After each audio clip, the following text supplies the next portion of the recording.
উপস্থিত হয়েছি পূর্ণ রাজ্য দিবস উদযাপন উপলক্ষে। এখানে পূর্ণতা আমার মনে হয় সার্বিকভাবে আমাদের মধ্যে ডেভেলপমেন্টই হোক, আর্থসামাজিক উন্নয়ন হোক, সব দিকেই কিন্তু আমাদের পূর্ণতা যদি আসে তবেই পূর্ণ রাজ্যের যে 1972-তে হয়েছে সেটা কিন্তু আমরা আক্ষরিক করতে আমরা সেইভাবে তখন বলবো যে ইয়েস, আমরা ত্রিপুরা রাজ্যের যে পূর্ণ রাজ্য হিসাবে আমরা যে স্বীকৃতি পেয়েছি তার সার্থকতা এসছে। মাননীয় প্রধানমন্ত্রী এবং মাননীয় স্বরাষ্ট্রমন্ত্রী ওনার যে সার্বিক সহায়তার কারণে ত্রিপুরা সামনের দিকে এগিয়ে চলছে। এবং আমরা যখনই দেখি যে ডাবল ইঞ্জিনের সরকার বলা হয়, যখনই আমরা কেন্দ্রীয় সরকারের কাছে আমরা হাত বাড়িয়েছি, যে কোনো সমস্যা আমাদের যখনই আমরা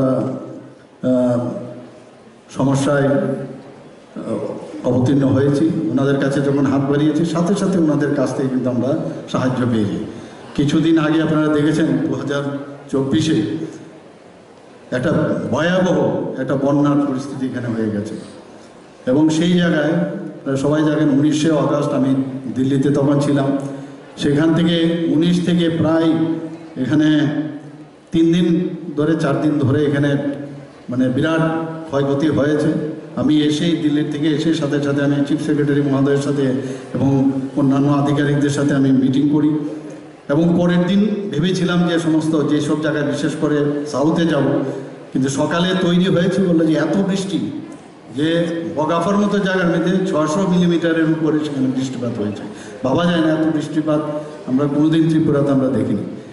তারপরেও আমরা সাথে সাথে দিল্লিকে যখন জানালাম তখন ওনারা হাত বাড়িয়ে দিয়েছেন। আমি যেটা বললাম যে যখনই কোনো সমস্যা হয় দিল্লির সাথে আমরা যোগাযোগ করলে আমরা কিন্তু সেই সাহায্যটা পাই। আমাদেরকে স্বরাষ্ট্রমন্ত্রীজির সাথে কথা বললাম, মাননীয় স্বরাষ্ট্রমন্ত্রীজির সাথে কথা বলার পর আমাদের যশস্বী প্রধানমন্ত্রী নরেন্দ্র মোদীজির সাথে কথা বললেন, বলে সব দিকে আমরা সাহায্য করবো। এনডিআরএফ টিম পাঠিয়েছে এখানে, এসডিআরএফের টিম শুধু 3টে হেলিকপ্টার পাঠিয়েছে। আমরা তখন যেহেতু গাড়ি করে যাওয়া সম্ভব নয়, হেলিকপ্টারে আমি সমস্ত জায়গায় আমি গোমতী ডিস্ট্রিক্ট এবং সাউথ ডিস্ট্রিক্ট, সিপাহীজলা ডিস্ট্রিক্ট সব জায়গায় আমি উপর থেকে দেখলাম। মানে ভাবা যায় না এরকম ডিভাস্টেটেড মানে যে এখানে ক্ষয়ক্ষতি হয়েছে, ল্যান্ডস্লাইড থেকে শুরু করে রাস্তাঘাট, কৃষি, সমস্ত জায়গায় ফিশারি ডিপার্টমেন্ট বলুন, সমস্ত ডিপার্টমেন্ট, এডুকেশন, সব ডিপার্টমেন্টগুলো কিন্তু একটা বিরাট মানে ক্ষয়ক্ষতির সম্মুখীন হয়েছে। কিন্তু সেই জায়গায় আমাদের যে দিল্লির থেকে আমাদের যেভাবে সাহায্য করেছে, আমাদের ফুল টিম চিফ সেক্রেটারি থেকে শুরু করে সমস্ত সেক্রেটারি এবং ডিস্ট্রিক্ট ম্যাজিস্ট্রেট, এসডিএম সব মিলে যেভাবে আমাদের সাধারণ মানুষ হাত বাড়িয়ে দিয়েছে সেটা বলার অপেক্ষা রাখে না। যখন এরকম একটা অবস্থা, আমার মনে আছে তখন মুখ্যমন্ত্রীর যে আমার যে ফান্ড আছে ত্রাণ তহবিল, ছোট ছোট বাচ্চা তারা পর্যন্ত তাদের যে মানে জমানত সেটা নিয়ে এসে তারা আমাদের কাছে এসে দেওয়ার, এগুলো ফটোগুলো আপনারা সবাই দেখেছেন। এ হচ্ছে ত্রিপুরা, বোঝা যায় যখন সমস্যা হয় সবাই আমরা একসাথে আমরা থাকতে পারি, সেই দৃশ্য আমরা সবাই দেখেছি। এবং আলটিমেটলি দেখুন আমরা এই জায়গা থেকে কিন্তু আজকে আমরা অনেকটা ওভারকাম করতে পেরেছি। আমার মনে আছে যখন আমাদের ছাত্রছাত্রী সেটাও আমরা করেছি যাতে প্রপারলি সিএনজি পিএনজি সেটা ডিস্ট্রিবিউশন হয়। এবং ত্রিপুরা আগর পলিসি আমাদের জন্য ভেরি ইম্পর্টেন্ট। ত্রিপুরা আগর পলিসি আমরা জানি যে আমরা আগামী 10 বছরের মধ্যে আমরা ঠিক করেছি যে 10,000 কোটি টাকার মতো আমরা এই আগরের থেকে আমরা আয় পাবো। সেই নীতি এর জন্য আমরা 2021-এ সেটা আমরা করেছি। এর জন্য অনেকগুলো এখানে আমাদের ইনভেস্টার আগরকে নিয়ে এখানে অনেকগুলো মিটিংও হয়েছে। ত্রিপুরা লজিস্টিক পলিসি 2021 এখানে ডাটা সেন্টার পলিসি সেটা আমরা করেছি। স্বাবলম্বন যোজনা সেটা আমরা করেছি। ত্রিপুরা ট্যুরিজম পলিসি যেটা আমি একটু আগে বললাম। Tripura satellite township development scheme, আমরা আগরতলা শহরে আপনারা দেখেছেন যে অলরেডি কনজেস্টেড, তো এর জন্য যাতে আরেকটা সাইডে কোনো জায়গায় মেইন শহর থেকে পুরনো শহর থেকে আরেকটু দূরে নতুন শহর করা যায়, 3টা জায়গা আমরা ঠিক করেছি, আগরতলা, উদয়পুর এবং আমাদের ধর্মনগরে। তো তার জন্য আমরা সেই ব্যবস্থা আমরা করেছি, সেটা ঘোষণাও দিয়েছি। ত্রিপুরা রাবার কনক্লেভ, আপনারা জানেন যে মানে রাবার আমাদের প্রোডিউসের প্রোডাকশনের দিক দিয়ে আমাদের দ্বিতীয় জায়গায় আমরা আছি, দ্বিতীয় প্লেসে কেরালার পরে।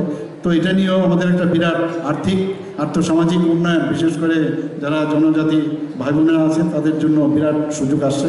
টি অকশন সেন্টার, আমাদের অনেক সময় বাইরে গিয়ে টি বিক্রি করার জন্য আমরা বাইরে গিয়ে অকশন করতে হতো। এখন আমরা কিন্তু ত্রিপুরা অকশন টি সেন্টার আমরা ত্রিপুরাতেই করেছি এবং 14ই মার্চ 2024 এটা চালু করা হয়েছে। এর মধ্যে আমাদের এখানে আপনারা সবাই জানেন যে আমাদের যে আইটিআইগুলো আছে, এখানে প্রায় 19টা আইটিআই আছে। তো 19টা আইটিআইয়ের মধ্যে এত জরাজীর্ণ অবস্থা ছিল, এখানকার আমাদের স্টুডেন্টরা কিন্তু পড়তেই যেত না। এখন আমরা যে টাটা টেকনোলজির সাথে আমরা একটা মুভ করেছি, তাতে করে সেখানে একদম কম্পিউটার বেসড মডার্ন যেসব ফেসিলিটিস তারা সেখানে থাকবে। তাতে করে 700 কোটি টাকার মতো আমরা সেখানে বিনিয়োগ করব, আমরাও কিছু করব, ওনারাও করবেন। এবং ওনারা আমাদের সাথে যে মুভ করেছে, প্রতি বছর 5000 সেখান থেকে আমাদের ছেলেমেয়েরা সেখান থেকে বেরিয়ে আসবে এবং 100% তাদেরকে বলছে যে ওনারা অ্যাবজর্ব করবেন। শুধু ত্রিপুরাতে নয়, শুধু ভারতবর্ষে নয়, বিদেশেও তাদেরকে অ্যাবজর্বেশন করবেন। আমাদের ডেভেলপমেন্ট ও ইনফ্রাস্ট্রাকচার ইন্ডাস্ট্রিয়াল স্টেটস, আমাদের 9টি শিল্প এলাকা আছে, সেখানে আমরা এশিয়ান এডিবি ফান্ড নিয়ে 720 কোটি টাকার আর্থিক অনুমোদন আমরা পেয়েছি। কারণ ইন্ডাস্ট্রিয়াল এরিয়াতে যদি ইনফ্রাস্ট্রাকচার ডেভেলপ না হয় তাহলে কিন্তু বাইরের থেকে কোনো অবস্থায় মানুষ আসবে না। সেই দিক দিয়ে এখানে আমরা বলছি যে সম্পূর্ণতা যদি না আসে, আজকের দিনে এগুলো কিন্তু আলোচনা এর জন্য প্রয়োজন, খুবই প্রয়োজন। অনেকে এই বিষয়ে কিন্তু খবরও অনেকে জানেন না। তো আমার মনে হয় আজকের এই যখন এই প্ল্যাটফর্ম আমি পেয়েছি, আমি কেন না আলোচনা আমি রাখবো। এখানে মুখ্যমন্ত্রী आज एक बहुत उभरा हुआ डेवलपिंग प्रोग्रेसिव स्टेट की छवि हमारे सामने है। अगर आप 3-4 दशक पीछे जाएं तो हमारे सामने बहुत सारी चुनौतियां थी, बहुत सारी समस्याएं थी। उन सब को पार करके आज हम एक बहुत ही विकसित डेवलपिंग प्रोग्रेसिव स्टेट के रूप में आगे आए हैं। कुछ दिन पहले हमारे राष्ट्र के टॉप मोस्ट लीडर्स, माननीय प्रधानमंत्री, माननीय गृह मंत्री महोदय और ऑनरेबल चीफ मिनिस्टर सर के नेतृत्व में एक बहुत अहम अग्रीमेंट हुई, जिसमें ऑफिशियली इंसर्जेंसी हमारे स्टेट में खत्म हुई। कुछ दिनों से थोड़ी कम भी थी, लेकिन ऑफिशियली ये खत्म हुई। एक बहुत बड़ी मानक बनी है। ये दर्शाया कि हम सब फ्रॉम टॉप टू बॉटम इस बात के लिए इच्छुक हैं, हमारी रिक्वायरमेंट है और सभी समुदायों के लोग मिलके इसे एक्सेप्ट कर रहे हैं कि हमें एक होकर ही आगे बढ़ना है। हम जब तक पीस, हम जब तक समन्वय, कोऑपरेशन बिटवीन एवरीवन नहीं लाते हैं, समाज के सभी लोगों का श्रेय और योगदान नहीं ला पाते हैं, तब तक हमारी स्टेट की ग्रोथ उतनी नहीं होगी। और एक ये बहुत बड़ी वाटरशेड मोमेंट है जब राज्य के सभी लोगों ने साथ मिलकर देश के और राज्य के नेतृत्व के सामने ये तय किया कि हम आगे और तेज दौड़ेंगे, हम मिल के आगे बढ़ेंगे।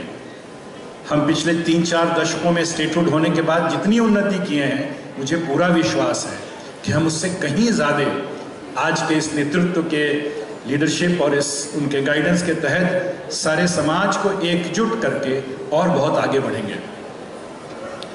2-3 दशक पहले हम इंसर्जेंसी से घिरे हुए थे। सिचुएशंस ऐसी थी कि शाम को अंधकार के बाद लोग घर से नहीं निकलते थे। वेतन देने के लिए फोर्स की जरूरत पड़ती थी। डेवलपमेंट वर्क में पैसा उस समय जीआर करके होता था, बांटने के लिए एस्कॉर्ट जाती थी। आज का दिन इतनी डेवलपमेंट, हमारी इमारतें, गाड़ियां, रोड, इंफ्रास्ट्रक्चर, नौकरियां, बच्चों के इतना प्रोग्रेसिव एटीट्यूड, लोगों का मिलना, कितने यहाँ पेरेंट्स हैं और बच्चे हैं जिनके घर के लोग बाहर कार्य कर रहे हैं, आईटी, टेक्नोलॉजी, ये सब नहीं सुनी हुई थी उस समय। तो हम कहाँ से कहाँ आ गए। एक बार पीसफुल पोजीशन और सिचुएशन आया, हम धनाधन अपनी अंदर की जो काबिलियत है उसको बाहर ला सके और हम आगे बढ़े। ट्रांसफॉर्मेटिव चेंज है और हम ज़रूर एक्सपेक्ट करते हैं और मुझे पूर्ण विश्वास है कि ये जो पूर्ण विराम लगा है इंसर्जेंसी पे और सब मिलके जो हम एक साथ आए हैं आगे, इससे हम और आगे बढ़ेंगे और मच फास्टर रूप में। त्रिपुरा आज देश का एक बहुत ही पहचाना हुआ, एक चिन्हित और इम्पोर्टेंट राज्य माना जाता है। हर आंकड़ों में बहुत अच्छा रिजल्ट हुआ है। मैं अपने कुछ लॉ एंड ऑर्डर और क्राइम वाले आंकड़ों को भी आपके सामने रखना चाहूँगा। हमारी बेसिक रोल ऑफ पुलिसिंग क्या है? बेसिक रोल है कि स्टेट को एक ऐसी एनवायरनमेंट दी जाए जिसमें प्रोग्रेस हो सके, जिसमें लोग अपने ड्रीम्स को, अपनी एम्बिशंस को, अपने डिज़ायर्स को फुलफिल कर सकें विदाउट फियर और फेवर। ये अहम भूमिका है हमारी as a social policing organisation. हमारी बहुत सारी चेंजेस हुई 150 साल में। हम कॉलोनियल, डेमोक्रेटिक, एंटी इंसर्जेंसी और अब सोसाइटल फोर्स के तरफ से सामने आए हैं as a community policing organization, जहां हम आपके साथ खड़े हैं to ensure the lowest crime rate in 1 decade. माननीय मुख्यमंत्री जी के निर्देश में और उनके नेतृत्व में होम डिपार्टमेंट और पुलिस डिपार्टमेंट मिलके हम लोगों ने इंश्योर किया और उनकी बहुत क्लियर निर्देश थी, विदाउट फेयर और फेवर, किसी को छोड़ना नहीं है। और हम लोगों ने इंश्योर किया कि सारे तरफ से हर क्षेत्र में हम अपनी पूरी निष्ठा, अपनी पूरी कोशिश 100% हम दे सकें और क्राइम और सिचुएशन को इम्प्रूव कर सकें। अगर आप आज घर वापस जाके पिछले 2 साल 2.5 साल पुराने पेपर्स निकालें और आज से कंपेयर करें तो पिछले 1 हफ्ते का 2 साल पहले, 2.5 साल 3 साल पहले के पेपर में एवरीडे फ्रंट पेज पे कहीं ना कहीं प्रॉब्लम दिखती थी। अभी आपको 1 हफ्ता लगेगा खोजने में, शायद एक भी खबर नहीं मिलेगी।